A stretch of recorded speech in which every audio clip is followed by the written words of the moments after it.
Well, the mini budget was a catastrophic disaster that is playing out in real time before our eyes right now. The UK economy is in crisis. We're seeing sterling in free fall, we're seeing the cost of government borrowing ratcheting up, and we saw on Friday from the Chancellor policies that are both, in my view, morally abhorrent, racking up borrowing that future generations will have to repay, not to invest in the overall well-being of the economy or help the majority, but to make a relatively small number of already rich people even richer. That's indefensible.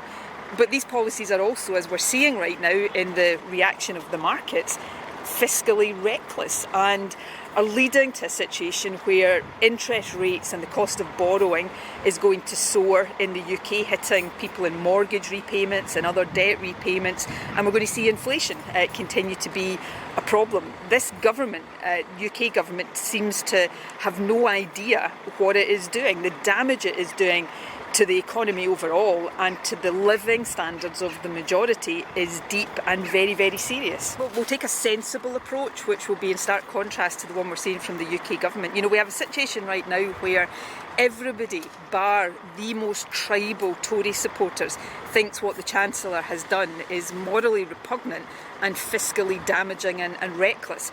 And yet somehow there is an expectation that the Scottish Government should follow suit. That would be absolutely the wrong thing to do. So we'll take sensible, careful decisions that are about helping those who need help most. And let's remember the context that the UK is in right now, where increasing numbers of people are struggling to heat their homes and feed their children and have the basic essentials of life. So we'll help those who need it most, and we'll continue to take steps that are about investing in and building a sustainable economy, because that's about infrastructure, it's about well-being, it's about strong public services, it's about decarbonisation. It's not about hefty tax cuts for the tiny minority of the wealthiest people in our society. The attractiveness of a country is not just about income tax rates, it's about the health of our economy overall, it's about the investment in our infrastructure, it's about the strength of our public services, it's about the social contract. So if you live in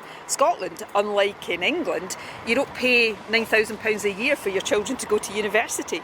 You don't pay personal care costs if your elderly relative needs to be looked after in a care home. You don't pay for medicines through prescription charges. So, the overall attractiveness of a country is much broader based than just the income tax rates that the very, very richest in our society pay. Right now, of course, the majority of people in Scotland pay less income tax, and we have a much more progressive system. But the second thing I would say is the route to a healthy, sustainable, vibrant, broad-based economy is not simply to cut the taxes of those who are already very, very wealthy. These policies that the Chancellor unveiled on Friday will only cut tax for people earning over £155,000 a year.